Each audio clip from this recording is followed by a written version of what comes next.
안녕하세요. 한송이 영상의학과 한송이 원장입니다.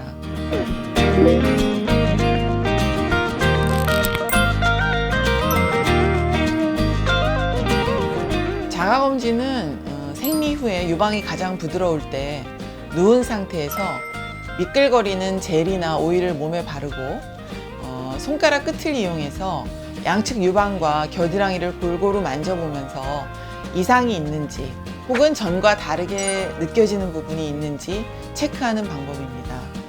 유방암 검진에 관심이 없는 여성들을 대상으로 홍보를 하고 있습니다만 사실 자가검진을 통해서 유방암을 조기 발견하는 경우는 거의 없습니다. 환자들이 스스로 느끼고 만지는 평균적인 유방암의 크기는 2cm 정도인데 이보다 작거나 매우 깊은 위치에 있는 경우 환자가 느낄 수 없습니다. 따라서 자가검진으로 유방암의 사망률을 줄일 수 없다는 논문은 이미 오래전에 나왔습니다. 심지어 의사도 촉진만으로는 유방암을 조기에 발견하기 어렵고 가장 중요한 것은 영상검사입니다. 유방 촬영과 초음파 검사를 통해서 초기 유방암, 매우 작은 유방암을 발견해낼 수 있습니다. 즉, 유방 영상 검사를 통한 객관적인 데이터가 유방암 진단에 가장 중요하다는 뜻입니다. 자가검진, 필요하기는 하지만 충분하지는 않습니다. 전문의의 진료와 검사를 정기적으로 꼭 받으시기 바랍니다.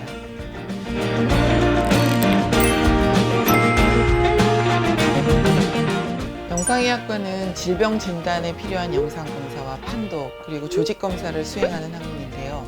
의사들의 진단을 돕는다고 해서 닥터 오브 닥터, 즉 의사라고 불리는 분야입니다. 환자의 질병 상태에 대한 정확한 진단을 통해 치료를 돕는다는 면이 보람이 있는 측면인데요. 특히 좋은 영상의학과 의사를 만나면 질병을 조기에 발견해서 쉽게 치료하는 것이 가능합니다. 이것이 저의 소명이고 보람인데요. 제가 만나는 환자들이 주로 여자 환자들이다 보니 제가 같은 여성이라는 게 공감과 소통에 큰 도움이 됩니다. 이 점이 영상의학과 중에서 특히 유방 영상을 전문으로 하게 된 이유인 것 같습니다.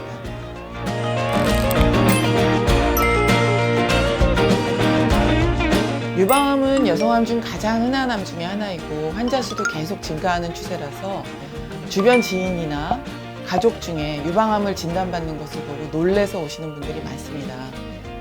사실 대부분의 유방암이 증상이 없습니다.